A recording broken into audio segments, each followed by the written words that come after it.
Драма, телестудия өнөрү, жаш кабарчы, робототехника, кыл калем, кол өнөрчүлүк, шахмат жана домбура. Бул иримдердин баарын Казакстанда алыскы мектептердин биринен табууга болот. Шакерттин ар тараптуу тагыраагы сапаттуу билими менен чыгармачылык талантын бирдей алып жүргөн үлгүлүү билим борбору фото сүрөтчүнүн көзү менен. Борбор калаада айыл мектеби, көчмө көргөзмөсү ачылды. Ал заманбап технологияларды өздөштүрүү, атаандаштыкка умтулуу жана заманбап үлгү менен жабдылган региондогу билим берүү тармагынын интеллектуалдык дарамити менен мүнөздөлөт. Астанадан кийин көргөзмө Түркистан менен Алматы шаарларына аттанат.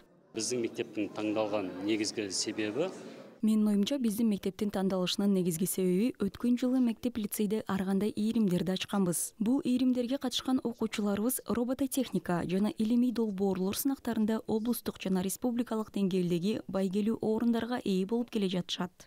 робототехника байкауында, сонымен катар гылымий жобалар байкауында жүлдөгер атанып үлгерди. Бул жумуштар осы креатив хабта 20 күн турады. Бул эмгектер креативдүү хабта 20 күн турат. Социалдык тармактарда жарыяланат. Көргөзмөдөгү окуялар тууралуу өз-өзүнчө жарыялайбыз. Анткени көргөзмөдөгү сүрөттөрдө каармандардын мектеп үчүн кесибин өзгөрткөн адамдар бар экенин айткыбыз келет. Көргөзмөгө коюлган балдардын арасында келечектеги чоң илимпоздор чыгат деп ишенебиз. Алыста болсок да илимий темалар менен алектенген окуучулардын баарын көпчүлүккө көрсөткүбүз келет. Айналысатын окуучулардын бар экенин насихаттагыбыз келет.